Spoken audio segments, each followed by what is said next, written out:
3, 2, 1.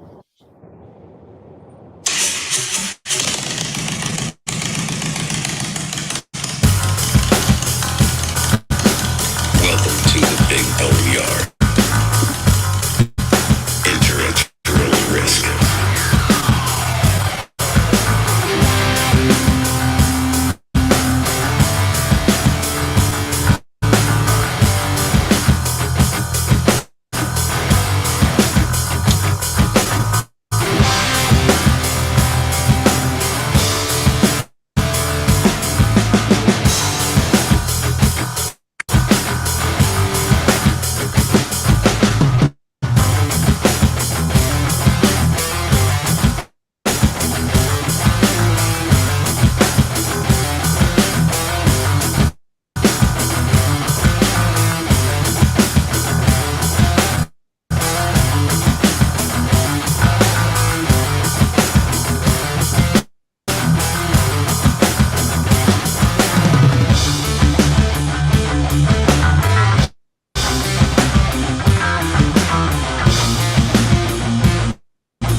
What's up, everybody? Welcome to the Big BoneYard. I'm your co-host, Archbishop, along with Big Bone One Percenter. Today, Oh, snap. What the hell? some real good stuff today. Hope everybody got their ears on. But right now, I'm gonna turn you over to the man himself, Big Bone One Percenter. Man, hey, brother, thank you for the intro. And man, we had technical difficulties going on today, man. Hey, I don't know what to tell y'all, but listen, like Archbishop said, man, thank y'all for joining us today. This is the Big BoneYard. We've got our co-host, Archbishop One Percenter, and not on screen, but with us in spirit is doggone Wise One Percenter. He's with us as well. Wise, you there? You there? All right. Well, I think he's there. We'll figure it out in a minute. But testing 1, 2, 3. Wise, are you there? Yep, I'm here. There you go. Well, hey, so again, we've got co-host Archbishop One Percenter and Wise One Percenter, all from the mighty Outcast Nation. So thank y'all for joining us tonight. This is going to be a good one, man. So, but as per freaking always, let's take just a moment to do my disclaimer. I'm reading a cheat sheet. I got notes here. But anyway, what's going on is this. We have a lot of stuff to talk, especially when you got three brothers like ourselves talking about stuff. We got to make it clear we're giving you our own opinions. We love our club. Of course we love our club. We're proud members of that. But this is us. This is just our opinions about whatever it is we talk about. And Archbishop, he cusses a lot, so we can't. I'm not being responsible for his actions in regard to that type of stuff because you know how he be. But anyway, No, it happens. But hey, fellas, a couple little things. Hey, I got the. I don't know if y'all. Let me slide over here. I don't know if y'all can see this joint right here, but this is I got gifted to me by one of our brothers for the show, Mr. Indeed One Percenter, from the mighty Outcast Nation. Had this made. Well, he's a Navy man. But he had this flag. This is made out of wood. I don't know if you can tell, but it's beautiful. It's literally handmade, handcrafted with the Eagle Globe and Anchor from the Marine Corps on the field of the American flag and our colors, because we say ABE, all black everything. So he did it like that. And those of us at this show and myself and all of us here, we just definitely appreciate the hell out of that. It was just a beautiful thing. So what I'm trying to do is kind of decorate the set. Production team, doggone Backbones, Wishbone, great job because they're making stuff look a little prettier than it was before. But doggone got my crystal skull going. But yeah, I mean, it's just good looking out. Anyway, I don't want to babble y'all's head off, but again, Mr. Indeed, thank you very much, brother. And of course, Fran Hash, they've been doing some wonderful things for us. I'm going to babble about that in a little bit. Legally, I'm not allowed to say certain things right now, but in a little bit, I'm going to say what I've been babbling about for a little bit now. So there's that. Also, Oh, one more thing. So if you ordered, if y'all were one of the folks that that ordered and sent money for one of those shirts and you did not get that shirt yet, we had an issue. We've got some addresses that kind of went in different places. Y'all do me a solid and send me your send me like either send it in the email, preferably your name, your address, so I can like have that in the, you know, and like what name it might have been under or whatever, so I can make sure I get that, because folks sent in some money and didn't have an address. Anyway, I want y'all to have them shirts, not the one I'm wearing, but the other shirts that says pay your dues, fuck with your bros, ride your shit. Their shirts are hot as fire, but don't send me no money unless y'all do it the right way. I want to get those out to you. So we got that. And matter of fact, let me see if I can put that up here, some of that stuff up here for you. But other than that, man, let me shut the hell up for a minute and just go into the topic of tonight. So y'all know from whence this came. So we was myself, Bishop, Wise. We have these conversations all the time. We talk about rules this and rules that, and what we do and how we get down. So to give a contextually speaking, so in July the 4th, 1947, there was a party, a biker party in Hollister, California, that went on for a few days, and it's infamously or incorrectly called the Hollister riots. What that did, and it forever changed biker culture, because the AMA, American Motorcycle Association, in response to the so-called trauma and crazy stuff that went on, they said, they made a statement in the news in the Associated Press back in the day, and they were talking about all the bad things that happened at this particular event where the National Guard came out and all this kind of craziness. But what they said was, I'm going to read the quote. It says, the American Motorcycle Association, this part of the quote says, 99% of all of their members and motorcyclists are law-abiding citizens. However, 1%, only 1% of those, let me try this shit again in English. So 99% of those, their members and motorcyclists are law-abiding citizens, but only 1% of them are outlaws. And they proceeded to make sure that any club or any person not affiliated with the AMA was banned from AMA events, and basically went on a big old smear campaign, making these folks out to be the big bad boogeyman of the biker world, or any of those folks. So outlaws, 1%ers, that's where those monikers came from. And the big thing about that is, so us outlaws are considered by most to do whatever the hell we want to do. Well, whatever. We don't believe in the law or cops, whatever. You know, we do our own thing. We got our own rules. So what we're going to talk about here tonight is that true or is that not true? Like, what's the real deal with that subject? So that's what we're talking about. So we're going to call out to all 1%ers. If y'all have an opinion about this, we want to hear from you, and we're going to talk about it a little something tonight. So if I can, Archbishop, what say you, sir, on overall on the subject? Okay.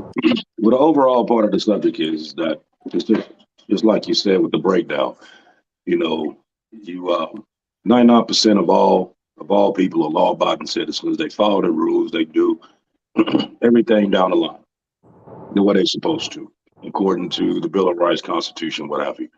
But you have that 1% who don't abide by those rules. Now, here's the question. Question is that why is it that 1%ers have more rules than average 99? Why is that? When we're supposed to be the ones that's not having rules, according to what everybody else thinks. You know, everybody automatically thinks that because we're outlaws that we just run around and do what the hell we want to do. Right. Not knowing that we actually have a lot more rules than you think. I'll tell you what, it's funny. This one cat, in fact, it's actually on one of these documentaries like about gangland or something like that, where the guy made the statement. He said, man, he says, you know, for a bunch of guys who are 1%ers and a bunch of, you know, this, that, and other thing, man, we got more rules than the Constitution. And he actually showed me a picture of this damn book that was about this big with about 1 million pages in it. And I said, what's that? He said, that's our bylaws. I'm like, man. Anyway, but I get where you're coming from. That Wise, you there, brother? Yeah, I'm here. So what's your take on this whole thing? So outlaws and rules, are we supposed to have them? Are we not supposed to have them? I mean, are we doing our own thing, or like how does that supposed to work? Well, I think the rules that we live by, and the key in that sentence is live by, are the rules that apply to our lifestyle. As a 1%er, a diamond holder, you have a set of rules that are to live for or to die by.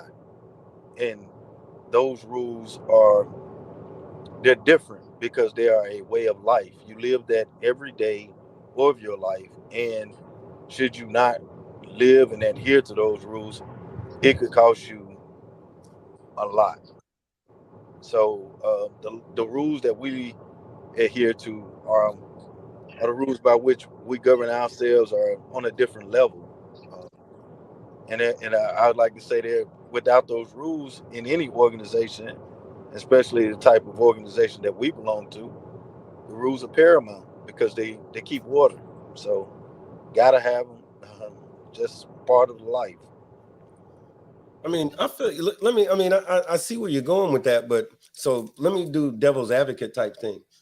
So let's say it's a rule, and as a club member, I've been in the club for a minute. It's a rule. I think that rule is stupid.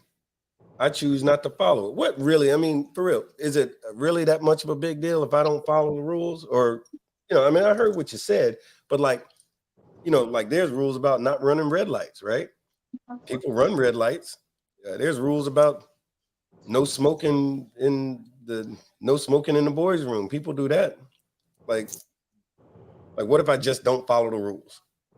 Well, and not following the rules, and here, in my opinion, you would be displaying um, that you're not honorable. Most of our rules are they're rules, but they're also um, about honor and respect and the whole premise that our world is built on. There's certain things that should be understood, but some people don't understand. So therefore, in our world, we give you a rule so it's clearly understood.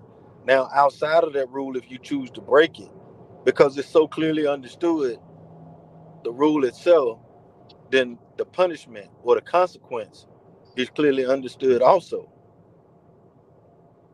Right on. So Bishop, so if I decide that I just don't want to follow the damn rule, like are consequences a thing, or is that just something like my bad, you keep it moving? What do you think?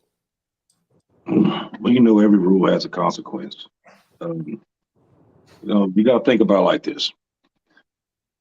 You got to have rules to have order. Without order, you have chaos. So you have to have a certain set of rules, okay, that has to be abided by with everybody. Those rules vary. You have your standard bylaws, and then you have, some chapters may have individual bylaws and stuff like that that's catered to their particular area as to what they deal with on a regular basis and whatnot. Um, you know, with those in mind, it has to be a consequence for not following the rules. You know what I mean? Now, not saying that, every little thing you do, there's a penalty. You know Right. what I mean? Because one thing I learned years ago from a very wise man when I first started in all of this stuff, and they told me the first thing you do is educate somebody before you ever step on their neck, because sometimes people really just don't know. Right. You educate them first. That's your warning.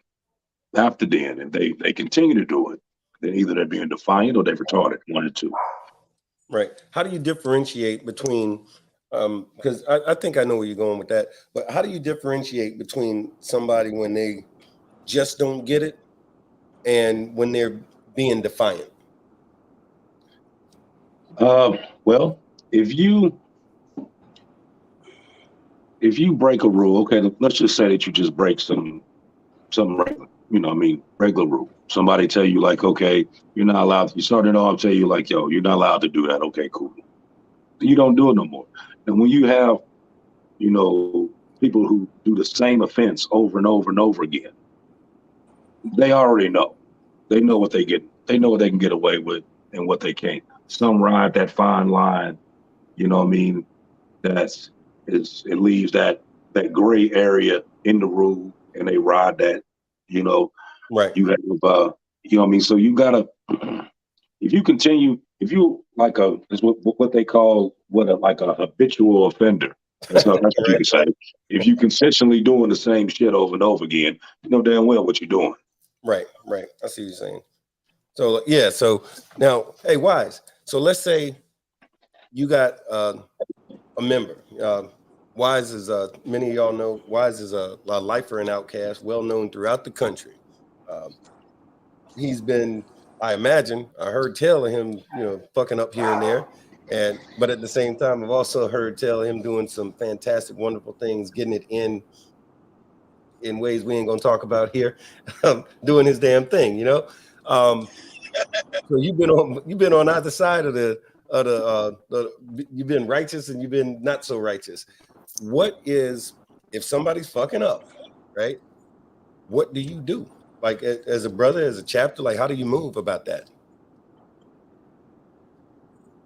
Well, the first thing is to know that they clearly understands the rule. Okay, sometimes the rule needs to be broken in a certain situation. Okay, if that's the case, then accept it, excuse and move on. But if you're just breaking a rule to be breaking a rule because you want to be defiant, then you have to look at the individual. I live by 3 rules. I'm gonna ask you, I'm gonna tell you, and then I'm gonna make you.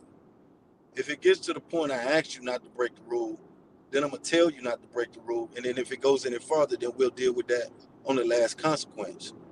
The rules are in place, as you would say, as a safety person would say. Most of the rules are written in stone with blood is on them. These rules are not to be just casually broken or set aside because you want to. It's a different commitment in the lifestyle that we live in. As far as the rules are there for a specific reason. And if a person just if they just adamant about breaking these rules, then that has to come to an end. The rules are the rules for a reason. More often, the rules have been written before the person who is breaking them even got into the organization. So maybe you have to go back and explain to them why this is here, but that goes into the part of brotherhood. Maybe they didn't understand it, and maybe a little bit more clarity is needed to that person to help them adhere to the rules. Right. But the rules are the rules for a reason, not for a season, but for a reason. And there you go with the rhyming, man. I need to learn how to do that. But no, I feel you, man. So, matter of fact, Bishop, let me ask you this. So, it's a lot of rules out there, a lot of rules. What is, like, if you was and this is, and be careful with this, but what do you think? Okay, let's do it like this. What is a rule that makes sense for like every damn body? Like something that people should follow, make sure they follow it. If they don't follow it, you got to deal with them immediately, that type of thing. Yeah, I don't know if that's don't have to be club specific, but I don't know if that's what I really want to get into. Well, give us a watered down version of something that's not so dramatic. Like if you're in a 99 club, what would be a rule that everybody should follow? Do it like that. Okay. Let's just take a random rule. Okay. When you go to if you're at a function, everybody comes together, everybody leaves together. Okay. A lot of people will say, well, okay, well, what's the point in that? Well, you never know what may go on at any particular time. And you have to keep everybody to where you know where everybody is. Let's say it doesn't have anything to do with you or with your club. But let's just say, for instance, that something happens on the far side of this party. Everybody's scattering. You need to know where all your people are. Right. You know, let's just say that you out there searching around for somebody who's already left or have their pride, and you need to know they're gone. You know, Right. by you running around looking for them, one of your people end up getting hurt. Yeah. Word. All right.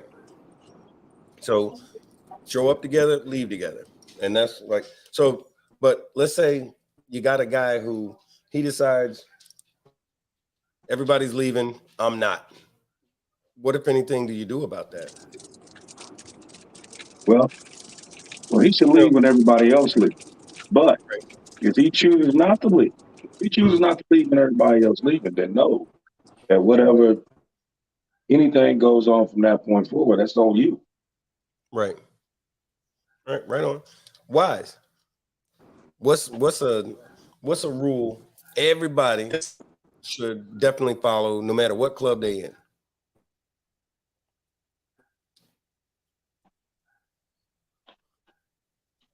All right, we might have lost him. See, he's there. He's Oh, you thinking. there? Wait, hold on. I hear him Yeah. now. Are you still? Yeah. I said one Yeah. of the rules and is rule of respect. You know, He breaking up pretty respect your good other though. bikers. Hold on, you broke up a little bit. You want? Can you hit us again with it?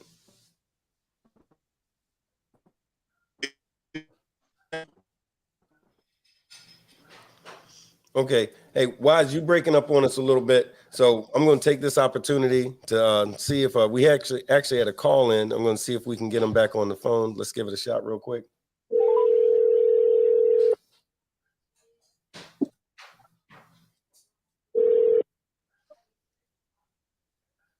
Brother Bone. Hey, what's going on? Hey, so you are live on the doggone Big BoneYard with Big Bone 1%er and Archbishop 1%er. And for those of y'all that don't know, this is Black Dragon from Black Sabbath MC, from the mighty Black Sabbath MC, host of Black Dragon's Biker TV and host of the Roundtable, and world-renowned author and Kung Fu master and small penis having individual. No, Yeah. all right. All right, I made up Yeah. You can't have it all. What's going on, man? We missed your call a little while ago, but what's going on, brother? We're talking about today. What we're talking about is we're calling All Outlaws, and what we're talking about is the rules. There's lots of them. We discussed how where those monikers about 1%ers and outlaws came from, and how the fact is, for some folks who supposedly do whatever the hell they want to do, we got a lot of rules to follow. What do you think about that? So I often say, when people say, "Boy, you guys always talk about being bikers, and look at all the rules you got to follow, and I wouldn't want to do all that. And where's the freedom?" I always say, well, you're 100% right. Bikers have freedom. Clubbers do not. So clubbers are bikers with another level, and that's clubbing. And for us, we have protocols that we follow. And we probably got more rules to follow than any organization out there. But these are the delicate rules that we follow that keep alpha men on an even playing field and keep them from eating each other alive. We follow these rules of behavior, kind of like what you learn in a sandbox. And so, no, a biker who is out in the world biking and living off the land and whatever you may have from your easy rider ideas, that's a biker. But we're all clubbers are bikers, but not all bikers are clubbers. So when we're in MC in the Motorcycle Club Nations, we follow a shitload of rules that most people would just pale if they saw all the rules. Rules for how we talk to women, rules for how we date, rules for how what we talk about in the club, rules for what pictures we take and put on the internet. But we have a complicated lifestyle, and there are rules that are required to make it run. That's my feeling on the thing. What do you think? And no, I get it. That actually makes sense. That's a good. I think for the untrained eye, as they say, that's an excellent observation. But so, in a practical sort of way, what is a rule? We were just talking about this. What's a rule that like everybody should follow? I don't care what club you're in. What's the thing everybody ought to follow? The first rule, I think, is respect. No matter where you go, prison, the schoolyard, in church, or whatever the case may be, two grown men who have respect for one another have an opportunity to coexist in peace. When one grown man doesn't respect another, then you have a situation where how long will that be allowed? For some people, not a millisecond. For some people, a little bit longer. But the bottom line about all grown men is men are capable. Men move mountains. Men fly, and being able to fly and not have wings, being able to submerge the ocean and not have gills. Men are capable of incredible violence.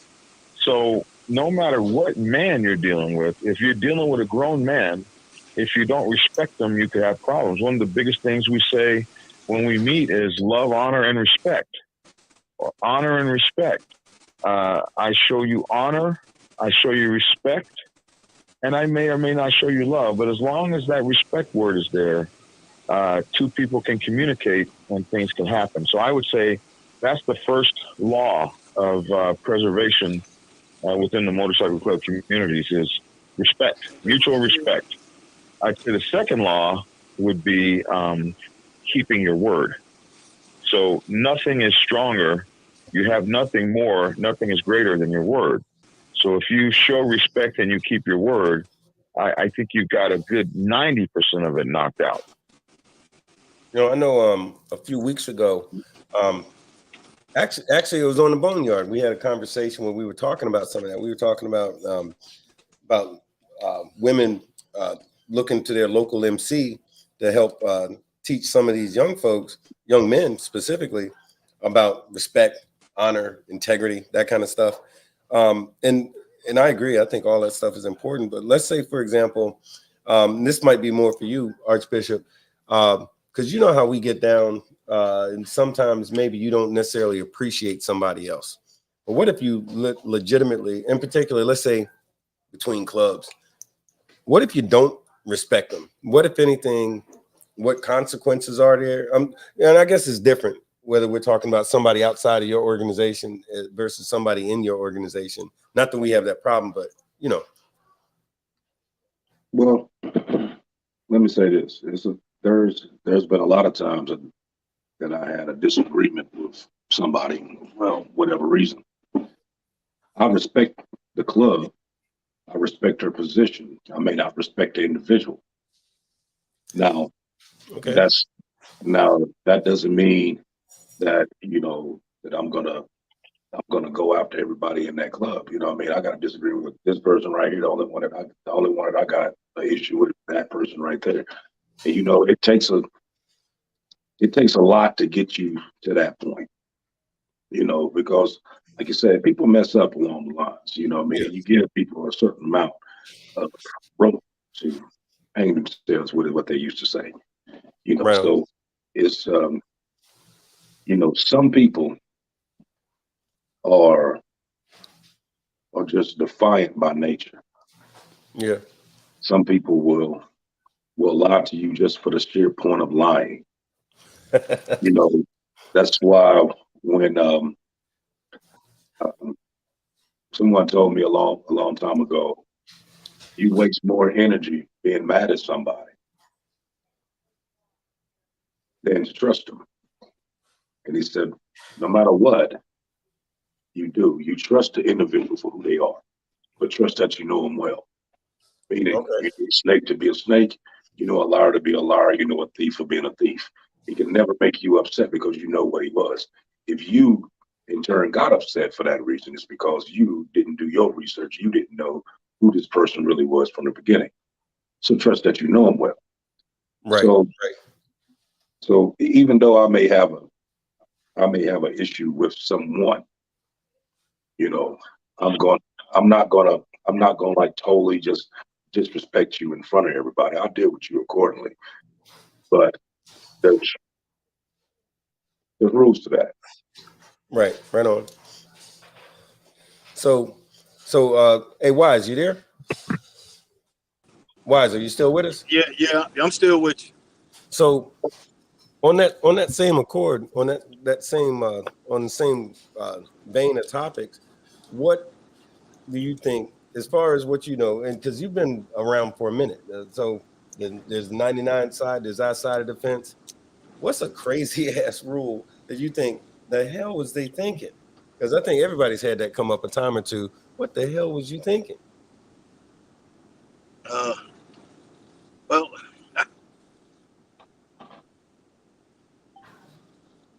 far as a rule that we have to adhere to, something that's kind of got to be understood, and I would say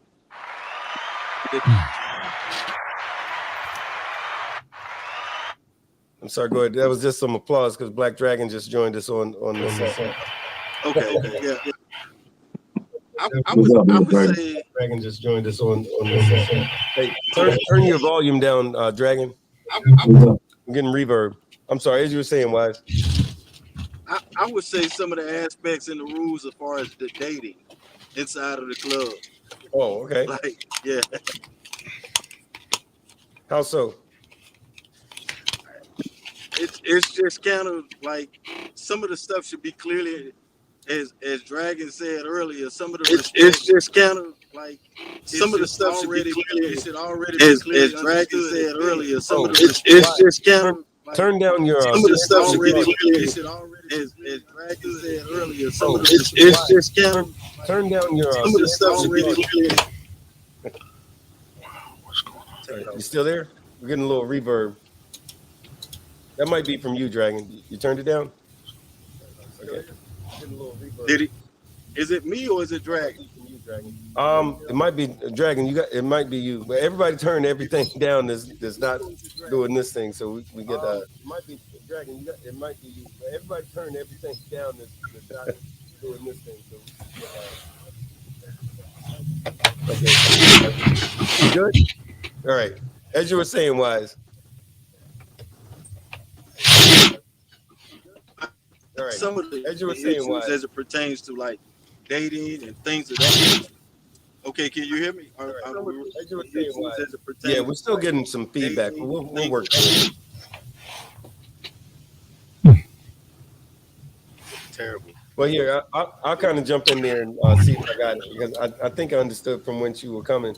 So the long story short is doggone, as it comes to dating, because we actually talked about that a few weeks ago, and I think the subject was Dragon. You were part of this, where the one dude in the 99 club, the girl wanted to get going with the club, and the situation was he wasn't going to let the girl get in the club unless she gave it up. We're like, wow. And that's just something, I guess, that was just allowed or whatever. And I remember we talked about the dude being a real clown, but that might have been something that a rule would have came in real handy. Like, hey, that's not something that you can allow. In other clubs, I mean, you hear about it, but then we hear the opposite. We hear like that ridiculousness too. But so matter of fact, doggone Archbishop, what is a crazy rule that they might have in a motorcycle club somewhere? Say that one more time. What's a crazy rule, like a rule that you done heard of, that somebody has and just don't make no damn sense? That's just stupid, crazy, whatever. Well, it's half of them. Right on. Let me say this. I can't just pick out one in particular rule, because there's several that makes no sense at all. Right. I think the rules that actually bother me are rules that people put in place not actually for the benefit of the chapter, but rules that you put in place to go out the individuals in the chapter. Those particular rules, you know what I mean, I find rather stupid. You know what I mean? It varies of it. You know what I mean? You hear it all the time. And people put stuff in these rules just to go after certain people or a certain group of people that they don't care for, whatever, which is beyond my thinking sometimes. You know what I mean? And some of these rules that come out, they're just flat out ridiculous. But like I said, I'm not gonna say like one in particular rule. I'm not gonna say that because it's like I said, there's a plethora of rules that people put in play that's just redundant. What do you do? What do you do? Like, if there's a rule, and that's a good one, I think. But let's say some rule was made up for some individual because that dude don't like the other dude, you know, all that kind of silliness. What do you do? Like, if you're the target of that damn rule that's never been in place before, and it was something put together just for you, what, if anything, can you do about that as a club member? I mean.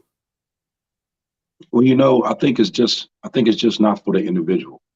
It's for that's for the chapter as a whole. The reason why I'm saying that is this. You know, when you put rules in play, it has to be voted on by the chapter. Right. The chapter needs to fully understand what this rule entails. You know, and you know, not put your personal feelings involved in the rules that you're putting down.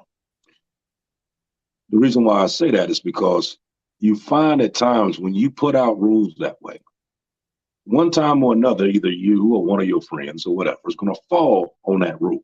Same rule that you put out to get to somebody else is going to be the same rule that's going to turn around and bite you later on. So you got to think about that. Like I said, along with the chapter has to fully understand what this rule is. That's the point when you put out a motion to put these rules in. That's why you have that question section, so you can get clarity on this rule, you know, and fully understand what it is that you're asking for. So that way, this rule does not become one of these rules here that we talking about, like, oh, they just put this rule out to get me. Not one person can just put a rule out to get you. It has to come from your chapter. But a lot of times you find out later on, it's like, you know, the chapter will vote for something simply because of the person that puts this rule out. And then after the meeting, then they want to congregate and talk about it later on as to, you know, oh man, they should have done this, they should have done that. You should have asked those questions while you're sitting in there before you even put this out there. Right. So, Dragon, let me ask you this. You know, because we talk about there's a lot of women now. It's 2022, so it's a lot of women that are on the set. I mean, beyond being old ladies and POs and so forth, there's women in clubs. There's mixed clubs, all women clubs, and SCs and all this. Should women have the same sort of rules as their male counterparts? Because I've been told that, well, since that's a girl, it's different for them.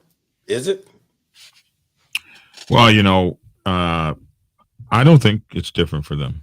And I remember there was a time 10 years ago when they couldn't even go to meetings and talk. They had to have a male club or some sort of male go speak for them. Yeah, I don't know if y'all remember that or not. So things have completely changed in that women are, you know, in many places sitting down at the table and talking and representing their clubs and everything and talking, you know, just straight across the board, which is a good thing.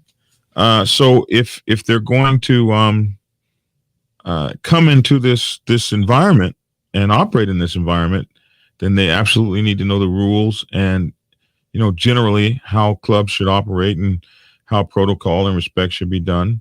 They're always going to be women, so, you know, we're going to always be softer towards them, as it were. But in the general makeup of how these things should go, I think the rules should apply. Right on.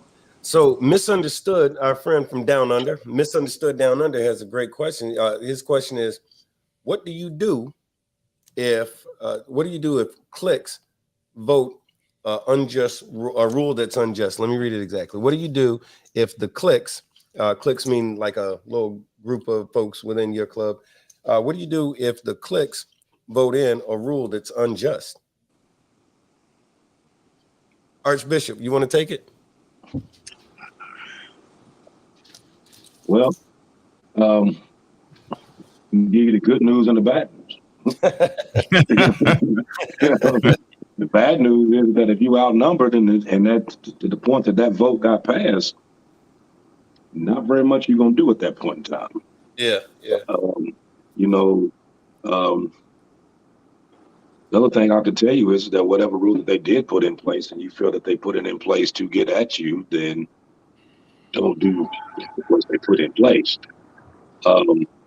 You know, when you're dealing with cliques like that and that controls the chapter, you kind of under the gun a little bit, you know, because you're basically at the mercy of them, especially if they got the numbers. Then, Right. you know, it leads for a long headache, if you will, because you're having to deal with the adversity every day. You know what I mean? This doesn't, you know, when you think about it, this club, not only are you out here, you know, for whatever reasons, because everybody has their own reason as to why they're here. But when it takes the fundamental part out of it, the reason why you came in, if that part gets stripped, then what else do you have? Mm. You know, you basically just a shell of yourselves hoping for something better to turn around. I really don't, there's really nothing good to actually give to you on that question, brother. It's kind of like you up under the gun until you get a regime change. Okay. But Misunderstood. Our brother, I'm sorry, go ahead, Wise.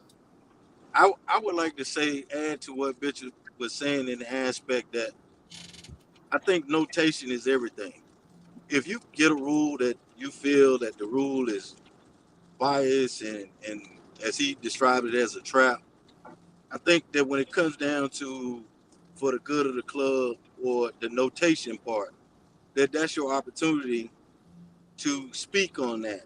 So when that situation arises and it has to be dealt with, it could be clearly referenced that, hey, before this took place, I made note that what we was entering into was going down a shady path. Like this rule has some tendencies or some hidden overtones, and that's put into the record. So when that day comes that rule is applied in the wrong circumstances or the wrong situation, that can go back and say, hey man, remember I told you this before we got to this point. To sit back and to see something inside of your club, even though you're outnumbered or outgunned, and not to speak on it or attack it, is to say an excuse, it was 5 of them and 1 of me. And that right there, when you see that taking place, you know, you still gotta say, hey, I don't agree with it. And I want it noted that I was the person who said that this particular rule is not a good rule. And here are the reasons why. So, because as a people that we are, I think that we should strive to fight for everything that we believe in our heart that is right and better for our club. Right on. Right on. Let me throw this out there real quick. We got a lot of folks watching, and man, I hope y'all are enjoying this conversation. And we tried not to cuss too much or talk about nobody's mama too much. But while y'all are here visiting, make sure that you do definitely subscribe to the show. If you're liking what we're doing, subscribe, hit the like button, hit the notification bell so you can know about the next shows coming up and all like that. Show us a little bit of love, a little something. Let's do that. Hey, All Eyes on C. Thank you for the reminder about that, brother. Also, Misunderstood. He had another great question, but I wanted to say you got some folks from Ohio that they don't like Archbishop. I don't know why, but I'm trying to go back to it. It's a lot of comments in here, but Archbishop. Jug Ridenour, he said, Bishop, hey brother, Ohio in the house. They're supporting you. They wanted you to know that. Looking up. Yeah, man, that's it's Jug Ridenour. You must know who that is, but Yeah, reaching out. Oh yeah, Jughead, right on. Yeah, Jughead, I what's know up, who that man? is. You know Second what? chance. Jughead is one of the he's an old friend I met years ago. And we'll go through the whole story thing later on. But um that person there was in a motorcycle wreck about 3 years ago, 2.5 years ago. Yeah. He ended up losing his leg, had a tear in it, almost didn't make it. Like they really thought he wasn't gonna make it. But I'm telling you, that hard sound bitch pulled through. Now, and he's right now, like I said, he's trying to work getting a prosthetic leg, and he's he lost a little bit of his eyesight and stuff like that. But I'm gonna tell you what, that man right there stayed on that road, on that slab more than anybody that I knew in Ohio. Wow, man, that's what's up. Hey, Jughead, hey, good looking, man. Good looking. Keep doing the damn thing. Stand by 1 second. We got somebody calling in to harass us about something. Hey, thank you very much for calling the Big BoneYard. You got Big Bone 1%er, Archbishop 1%er, and Black Dragon from the mighty Black Sabbath Nation. Who is calling? Even though I know who it is. Who this? This is Big Baby. Big Baby. Like whenever we talk, I always go, Big Baby. I've been practicing that for a long time. Big Babies. So you know I hate you, right? Just saying. You know that, right? I hate you too, brother. I hate you too. What's going on, brother? You heard what we talking about tonight? Yeah, I heard what you guys were talking about. Man, I just wanted to call one of this day. Keep doing what you're doing. You guys are doing something positive here. I love the fact that you guys are coming together, Black Dragon and everything. So just let you guys support you guys. Just keep doing what you're doing, man. Man, hey, we appreciate it, man. We definitely appreciate it. We understand the level of hate in which you have for us. I get that, but the support is appreciated, man. Definitely. By the way, I'll throw this out.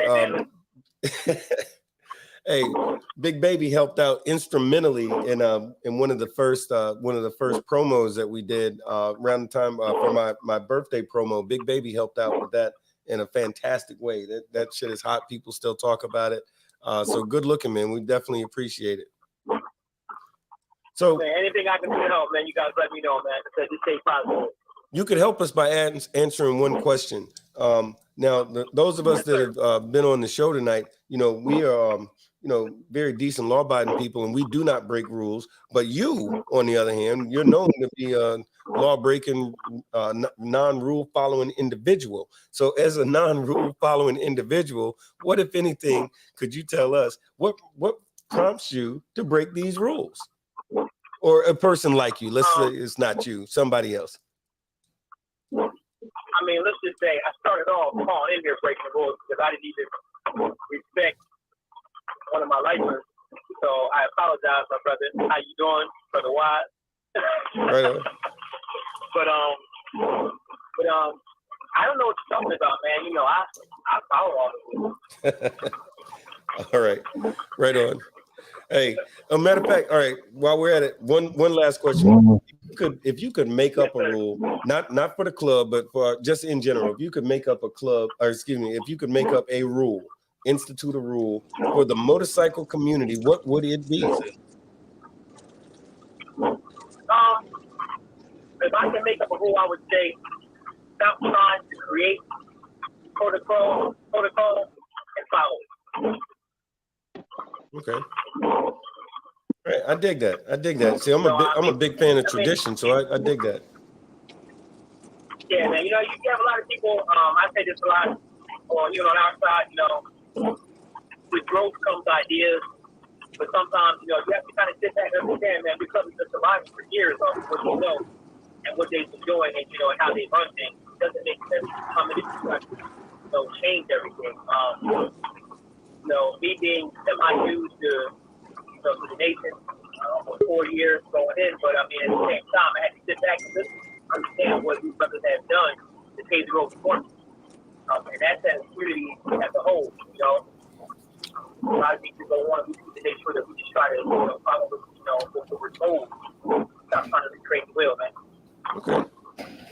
Right on. Well, brother, hey, we appreciate all the support. Definitely, tell all your folks to check out this show, man. Subscribe, like, comment, share, all of that. And brother, I appreciate it. And as always, you do understand, man. I hate you.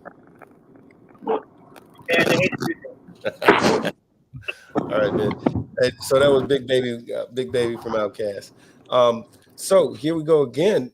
Misunderstood is hitting us with some things. He says that apparently Wise, he disagrees with you as to excuse me, Black Dragon. He said he disagrees with you about your number 2. He said number 2 is don't fuck your brother's old lady. He said that should be the number 2 rule in the club. Respect is the number 1 rule. So if you're respecting your brother, you certainly aren't fucking his old lady.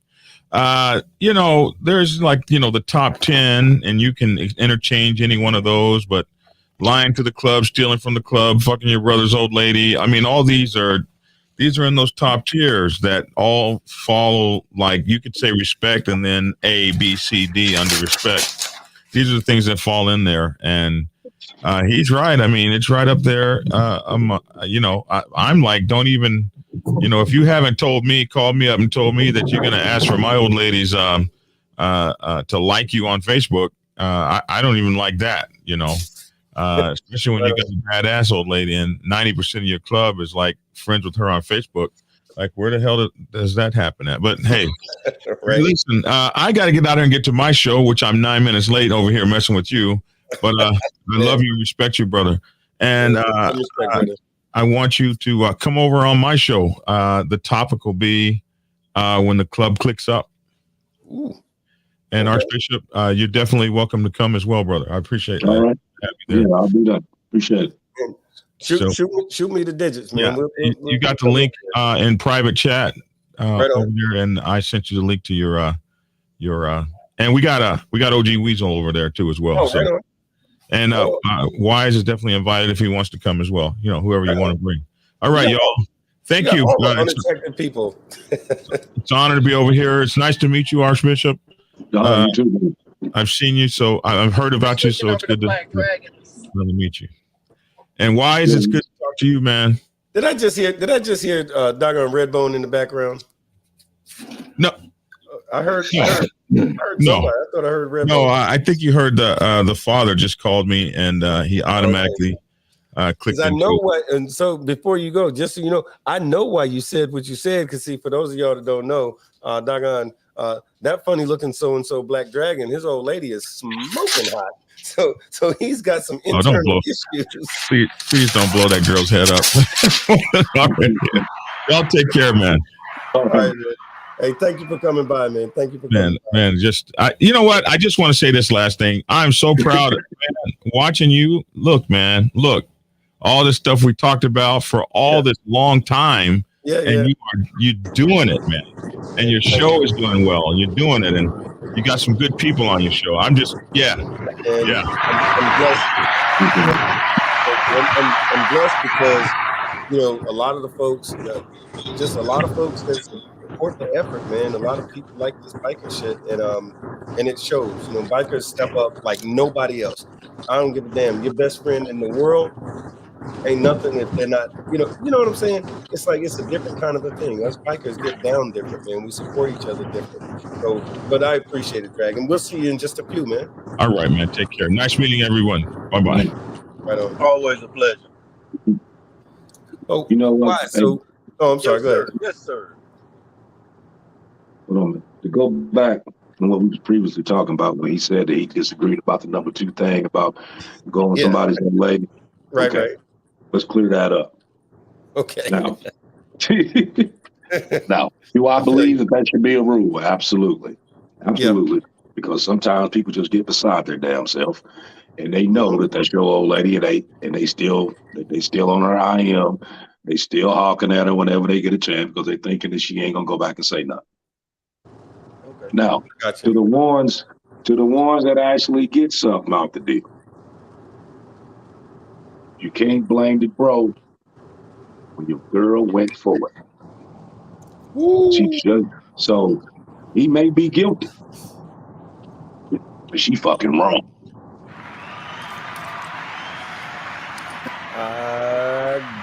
I gotta agree with you. I gotta agree with you because over the years, I remember like a lot of years ago, it was this one dude. All right, this is a long time ago. So full disclosure, cat named Stuntman was crazy about this one chick. Stuntman, if you're out there, you can't fight. So I'm gonna say what I want to say. You can't beat me up. In the meantime, this dude Stuntman was all crazy about this chick and nuts over this girl. And boy, it was like she was like the doorknob. She was doing her thing, new to the set. Everything was exciting. She seen more dick than she ever could imagine, and she wanted to get her some of all of it. In the meantime, Stuntman, just unbeknownst to him, Anyway, long story short, he wanted to raise hell and fight folks and all this kind of stuff. And he was trying to claim someone who did not want to be claimed. And he actually wanted to, let's make a rule about this and let's make a rule about that. And, he wanted to do all of this stuff. And the thing that he just didn't get was that wasn't his girl. Wasn't his girl. He was going to do what she was going to do, what she was going to do. And, and it's a little difficult to tell a grown-ass woman what she can or can't do and with whom she can do it, anyway, but I feel you on that. You want to be community property and be community property. That's on you. Pretty much. You can be community property outside my crib, though. You know what I mean? We all got it. That's what that is. Real simple. See, but here's the thing, though. Yeah. Here's the kicker to that. And I didn't want to say it, but I'm going to say it. And this happens. You got men. I ain't gonna say bro, but you got men. Yeah. You know damn well that they want, hey, shit. They run around doing whatever, and you still bring them back in your hands. You still right back in that bed. You still love playing, talking about that's your queen. You know what I mean? Don't that bitch trash. That's what it is. Now, we're gonna talk about it. Let's really talk about it. You know what I mean? You can't just always blame the bro. Oh man, this bro, he messed with my woman. This bro did this. But guess what? He could only do but so much. He only did what she allowed him to do. I had a bro told me a lot of years ago.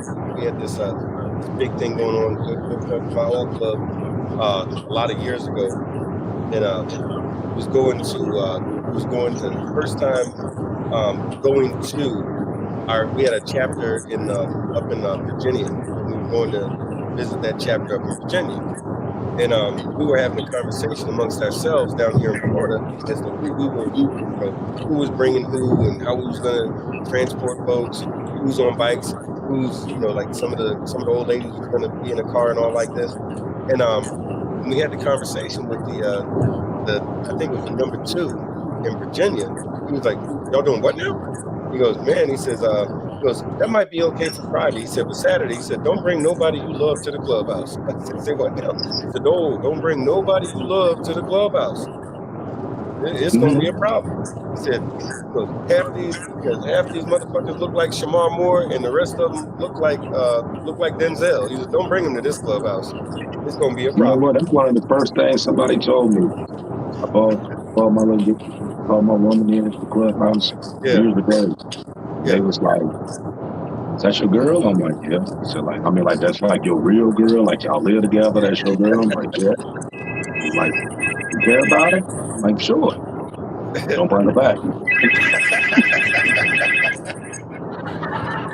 Like, stay your ass home. Hold on one second. Let's see who's calling us. Hey, hello, and thank you for calling the Big BoneYard. You are calling in. You got Big Bone 1%er, Archbishop 1%er, and Wise 1%er from the mighty Outcast Nation. Who in the world is calling? How can we help you tonight? Yes, it's Black Dragon, the Midnight Ghost Rider from Charleston, man. And Charleston, West Virginia? Yes, sir. You got it right. I got it right. I've been practicing. I know that's right, Big Bone. How you doing tonight, man? Oh man, I'm doing real good, man. This show, I say this is one of the best of the best, man. I'm just enjoying it, man, and your listeners. I love all of y'all, man. Just keep up the good work. And Archbishop and Wise OG, what's up? And Archbishop, I would like to get with you later on sometime so we can get together and talk. I'm pretty sure I know some of your peoples, man. So we got to get together someday, man. All right, no doubt, no doubt. Yes, sir. And like I said, y'all keep doing what you're doing. I love y'all, brother, from the bottom of my heart, man. And I ain't gonna stay on here long. And for real, man, y'all just don't know, man. This show is off the hook, man. I'm loving it. Thank you. The only problem we have, Thank you. Black Dragon, man, we appreciate the support. I mean, legit, we appreciate the support. When you talk to Archbishop, please, if you could get him to stop with all the cussing and all of that kind of stuff. Okay. He don't even know my sister that good. I don't know why he says those things about her. You know what I mean? It's not right. I mean, somebody's got to reel him in. You know what I mean? It ain't right. I know that's right. And then Wise, you got nothing but love for that. Man, I'm snitching on everybody. Wise is violent. He likes to hit people. Cussing equals passion. It's just a different art of persuasion. That I say in sport. Wait a minute, hold on now. Wait, say that again, Archbishop. We missed you. Say that again, brother. No, you said I'm violent. I think it's a different art of persuasion. Mm-hmm. Now, see, I say cussing is part of passion. See, so when I cuss, I put, you know what I mean. That means I'm putting passion in it, which means I mean what the hell I'm saying. You know. Right on. So I'm authenticating it that way. You know, and research shows that people that cuss also has an outlandish amount of empathy. Hey, look, I was going to talk trash, but I actually read that, so you might be on something. And I'll tell y'all what, man. Not to mention, I'm a true Navy man. I cuss like a sailor. Okay. Hey, you know what? Doggone, you know, our brother Indeed gave us this right here, and he's a Navy man. And I got to tell you, he hit me with about 14 four-letter words in the short time it took to go there, pick it up, and load it up. You know, but I appreciate that. By the way, we're trying to do something. We're not there yet, but November is a great month for those of us at this show because we've got, you know, obviously a lot of us are military, Marine Corps, Navy, friggin' Army, and don't mess with the Air Force too tough. But, you know, Marine Corps, Navy, Army, we got that. So the month of November, we've got November 10th is the Marine Corps birthday. November the 11th is November the 11th is Memorial Day. And then, of course, November 9th is something special just for us. But so, yeah, November's a great month for us. So we're going to show the hell out come November. But going back to what we was talking about, man. So I guess if I was to just kind of like put it in a ball, in a nutshell, so to speak, man. So yeah, there's a lot of rules in the sense that, but I'm gonna start from the beginning. To the outsider looking in, it looks like, you know, these outlaw MC individuals and these diamond holding so and so. We say what we want to do, we do what we want to do, and all this other kind of stuff. But we have discipline. We have discipline amongst ourselves, and we have made an agreement by wearing the patch on our backs that we wear that we're going to, by default, we are agreeing to follow the rules that we've established for ourselves. We have a code of conduct. We have a certain level of honor and integrity that we hold each other responsible for, you know, and we have rules, actually written down rules where we say what we're going to do, what we're not going to do, and what are the consequences for that. So in a lot of occasions, you're going to find your average biker, like what I call the real bikers that are in real clubs, we handle ourselves differently. We hold ourselves to higher standards than even that of the regular community. Because the truth is, sometimes the rules of society sometimes are stupid. They don't make sense to us. And the way that we get down is, if it don't make sense, then we're not going to cooperate. Unless, of course, my chapter says so, my club says so. That's different. And a lot of folks, so the last true Americans, I talk about this a lot. America is supposed to be about freedom, right? It's supposed to be about freedom. It means I'm going to do what the hell I want to do, when I want to do it, how I want to do it. And like we say, as long as my thing ain't messing up your thing, shouldn't be a thing. But most importantly, as long as your thing don't mess up my thing, we ain't going to have a thing. Live and let live. That's how we get down. Bikers nowadays, I hear about these, bikers for Trump, bikers for this guy, or bikers getting all political and stuff. A lot of us have political opinions, but once upon a time, bikers was all about freedom. It was all about, like anti-establishment. They wanted to do their own thing. They wanted to live their life, have freedom, and be left alone, and follow the rules that they wanted to follow. Don't mess with me, I ain't gonna mess with you. Somehow that got confused. So now you got all these bikers doing all this weird stuff. At the end of the day, it's kind of like one brother, Doggone Black Dragon said, starts and ends with respect. You show me respect, I'll show you respect. Give it like you get it, And but anyway, that's me pontificating for a second. I had to get that off my chest because I'd be getting what's that you said, Archbishop? Passionate? I got all passionate with it. Right. Yeah. But now if we could a part of the whole respect thing and the rules thing, could we make a rule that Wise ain't allowed to hit people no more? Because that's a thing. Hey, you still there, Wise? Yeah, he there. Yeah, he just he hit that mute on there because you can hear the background noise. Okay. I'm still here. Yeah, Archbishop said you're violent. No. You said that. I just want to kind of add what you said. When you said bikers, I think some of the real bikers got infiltrated. The real bikers was making it look so good that some of the people who got all these political points of views and things of that nature, they got involved. Because it was a time when a biker was broke down, no matter the color of his skin, another biker would automatically stop. Those were the days when biking was biking, and bikers respected each other in the honor of being another biker. Right. Those days are kind of gone away. So that was a rule. That I remember that was a actual rule. I don't think I've ever seen it written down on paper, but I know that it was just always understood. If you piping down the highway, going from point A to point B, if you seen another biker on the side of the road, you might not be sure if he was broke down, whether he was just taking a leak, resting his legs, or he was in trouble. But what you did was you stopped. Sometimes you had to turn around and hit the next exit and come back. But you was going to check on him because that was the rule. That was the rule. We all followed it. In fact, fortunately, some of us still do.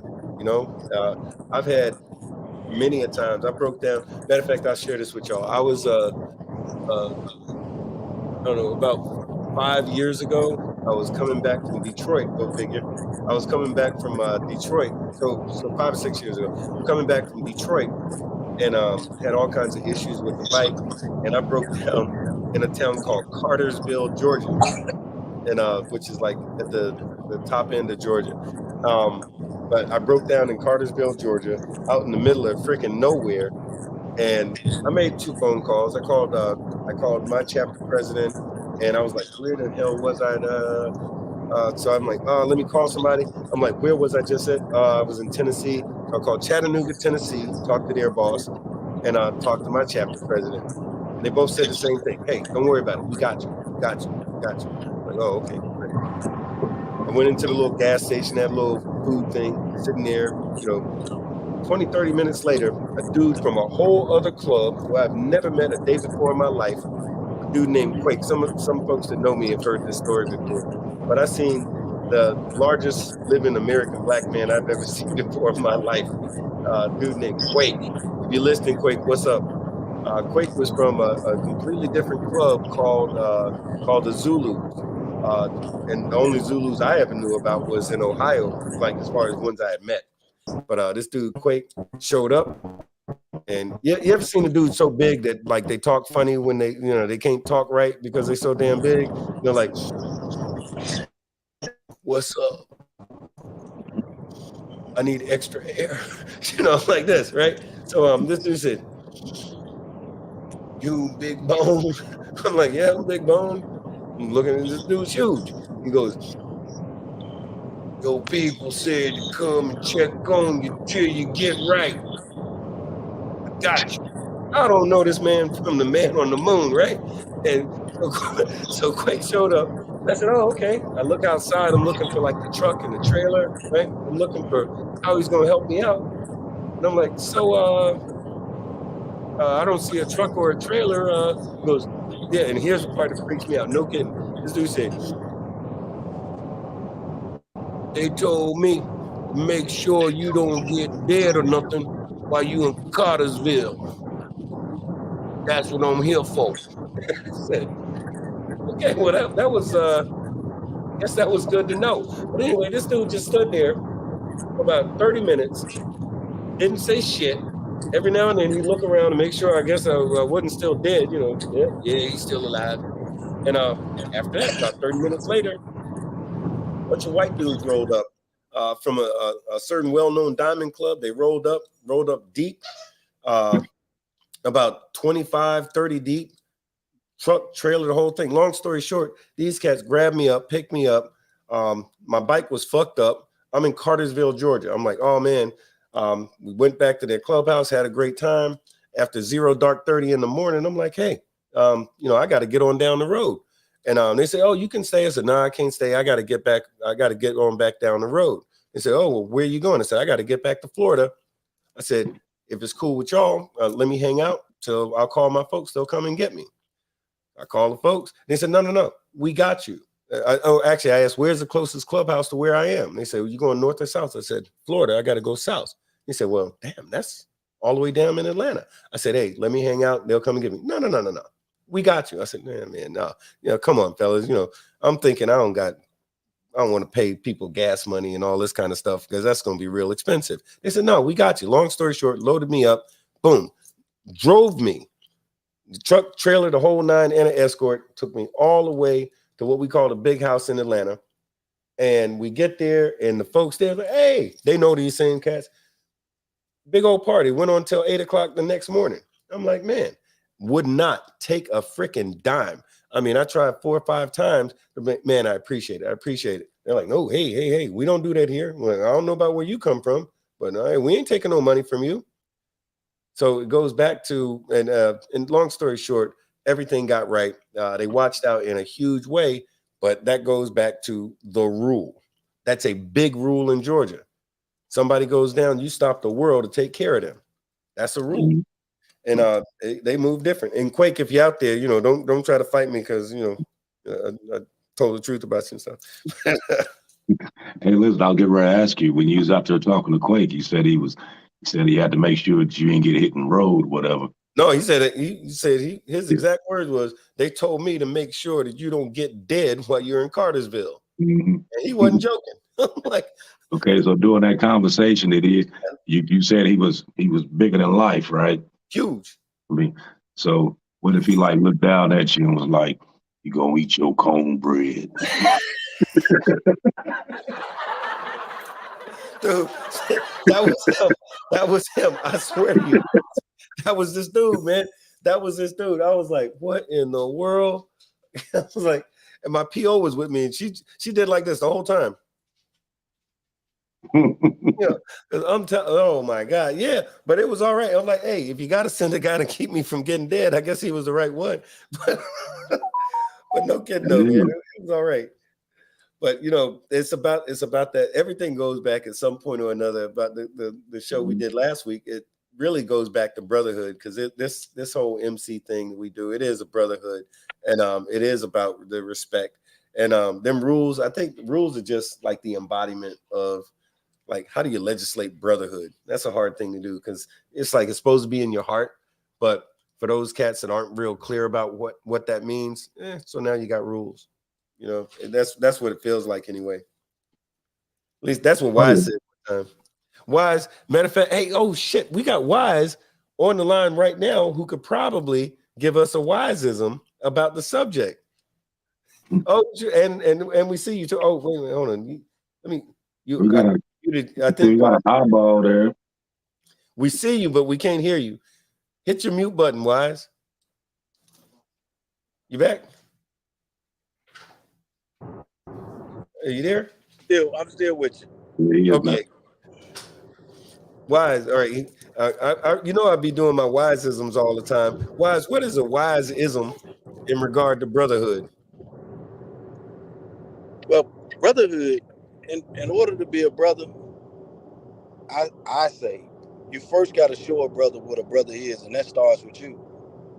If I want you to be a brother, I'm gonna show you the brother that I want you to be, and then by me teaching you, it's undeniable the brother you should be to me, because I first showed it to you. Right on. It starts with the brother himself. If you start there, you can't fail, because it starts with you. Right on.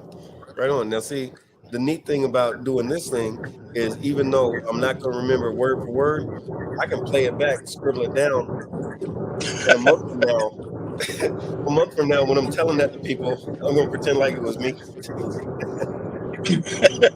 Like, no, man. Well, but hey, guys, we appreciate it.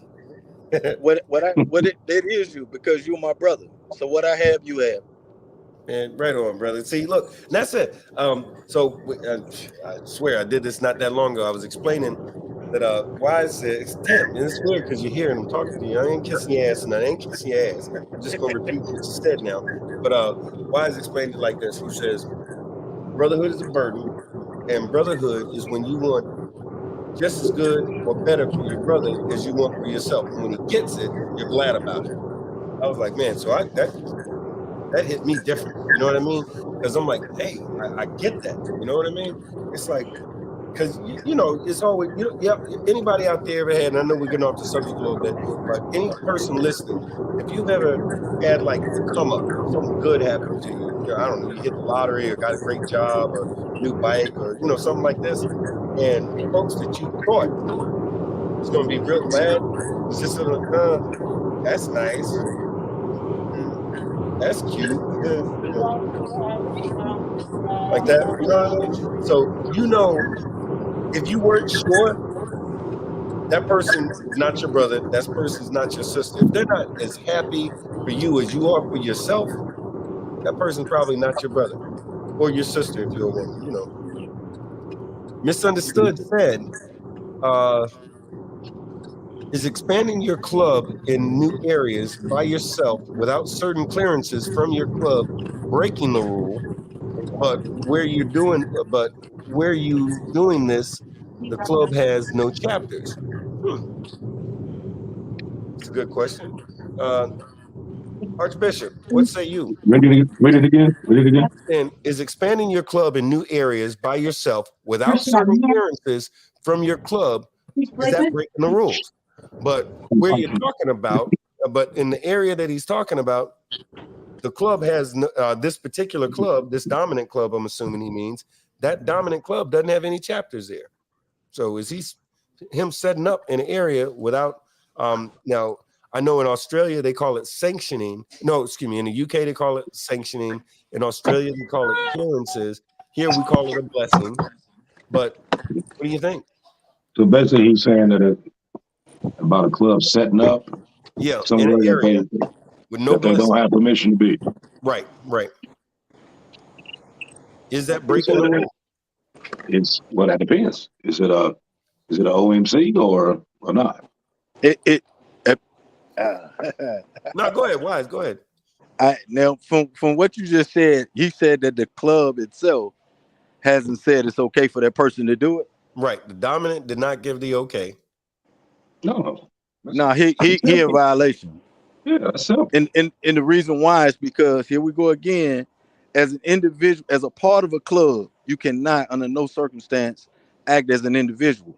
His actions can cause repercussions to his club, whether it's in his state or 3 other different states and different locations. You can't to be a part of a club, you cannot be a renegade, because doing so, anything that he does, whether it's positive or negative, it directly reflects upon his club. If he One did that patch, as one an club. individual, that is him. But when you have that patch on your back, you are a direct reflection of your club. As I always say, you can be 2 things for your club. You can be an ambassador or you can One be an embarrassment. embarrassment. Yep. See, Now, I know going my out, wisisms. yeah, going outside of your club, doing if what you think is good for your club, if you don't know the whole agenda outlook for what your club is finna do, and you go do that, then you might be doing more hurt or harm to your club than you're doing help. Right on. Okay. So Totally down agree. under, misunderstood. Good answer, Wise. Totally Yeah, agree. absolutely. Misunderstood. We hope you understand. That's a great question, though. And I'll tell you what. Let's see. Phenom said, okay, here we go with another rule. You turn Only around. one Let follow me do car this. per motorcycle club event. So, like, if you go into a motorcycle club event, no more than one vehicle. That means like with 4 wheels on it. So that's one. Hey, wait a minute. I got one. So 1906 Phenom, good looking. I'll say it like this. How about if you go into if you're in a motorcycle club, how about you ride a motorcycle? Call me crazy, but if you're in a motorcycle club, you should have a motorcycle. You should ride a motorcycle, and I don't know. Maybe you when you go to other clubhouses for other clubhouse events, you have more motorcycles than cars. Mm-hmm. I don't know. That's just me though. I'm funny acting. Or maybe them one clubs that has 25 members and 4 bikes, or them ones that win color count with 32 people and 25 of them are females that take them 2 rags on, and ain't none of them ride no bike to the party.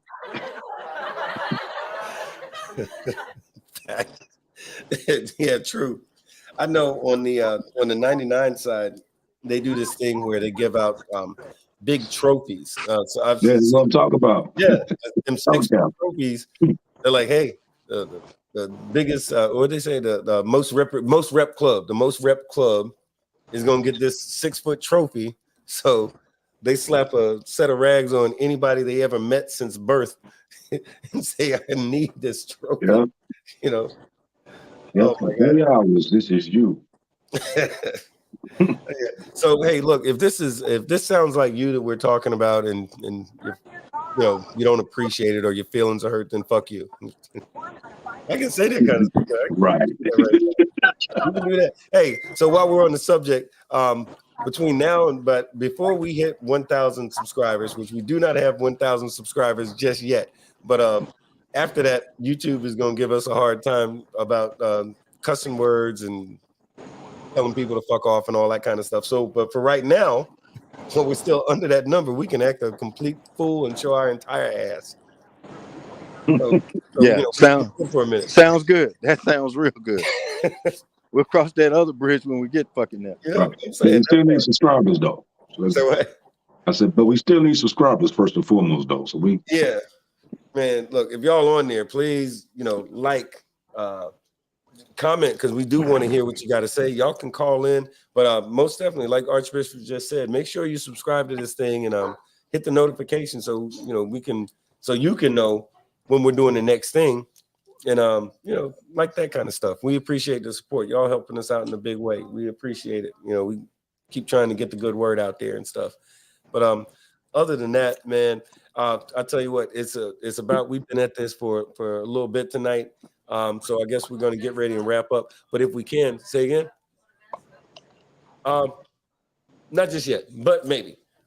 We got some bad dogs in the house. I got dogs. I don't know if you heard them dogs barking. But in the meantime, we'll go ahead and say our final words. And I hope I didn't miss anything. But if you can, grace us with a few words of wisdom, Mr. Wise 1%er, sir. Well, I would just like to say, man, like we touched on earlier about biking, and then you guys were saying at the end about the color count and things like that, man. Bikers, let's be bikers, and let's hold true to what we are. Let's stick to that. And then when we see people that's not who we are and trying to play like they are us, let's get rid of them, because there's no room in this real world for bikers and people that's not really bikers, because bikers stop, bikers help bikers be there for bikers. And the imposters, man, go find you something else to do. But don't call yourself a biker if that's not what you really are, because some of us eat, live, and die this. So for the ones of us who are doing it that way, man, just stay the hell out of our way, and we'll be fine. We'll see you at your little silly color count with your trophy that you can't carry home. That's your fucking problems. I But forgot about that. yeah, I forgot about the that. The giant trophy. the main thing about being a biker and being a brother is this is what we live for, and that's it, Sorry about man. that. That's all we got, and we ain't gonna let nobody take that away from us. So please don't try. Right on. That's what's up, brother. I appreciate it. Doggone, sir. Doggone Archbishop 1%er, sir. Yeah. What is your take on this situation? Like, what's your final thoughts? Like I said, with all rules, the primary thing is understanding what exactly that rule is, how it's going to apply to the chapter, what's going to be the overall long-term benefit for that. Key thing is like fully understanding what it is you're voting for, because not asking the proper questions will lead to you facing the same situation that some of these people is on here talking about today. We need to get back to not so much as rules, but going back to tradition.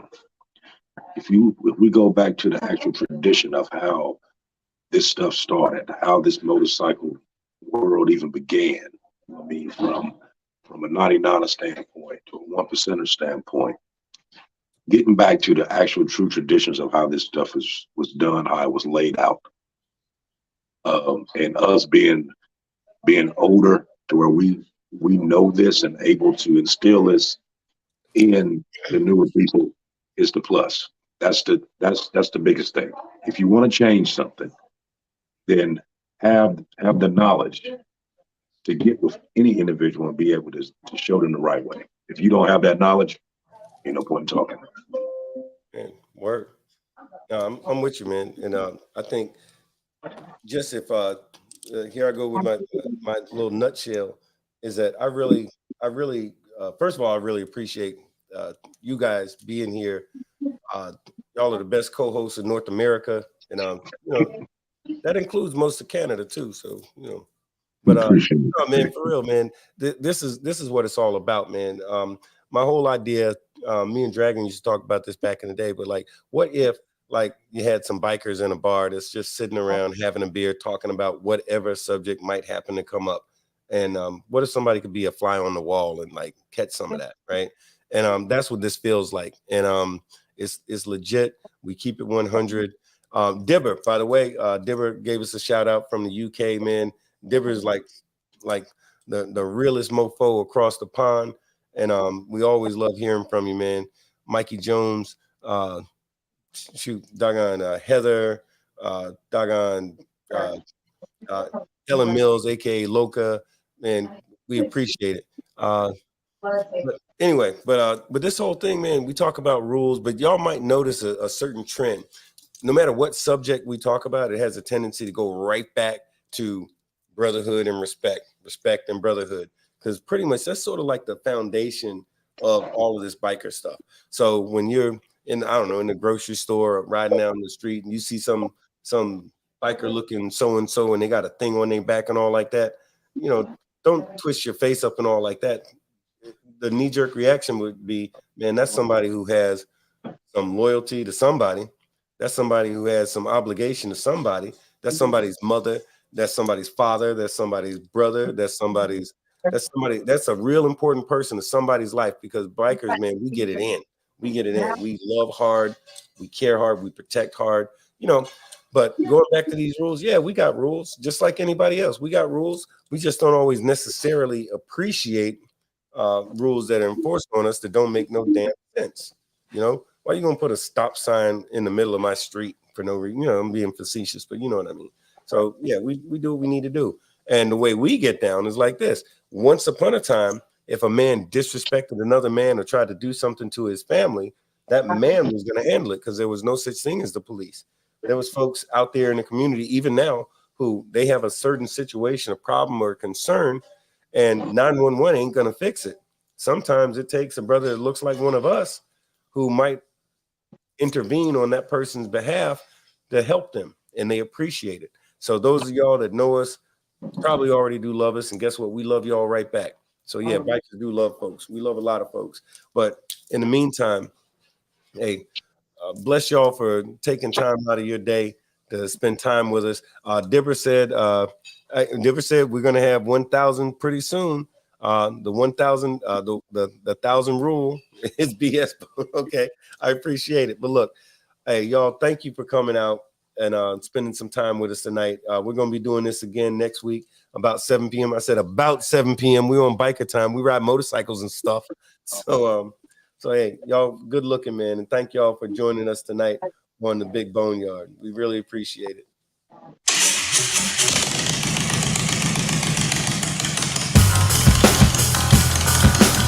Welcome to the Big BoneYard. Enter at your own risk.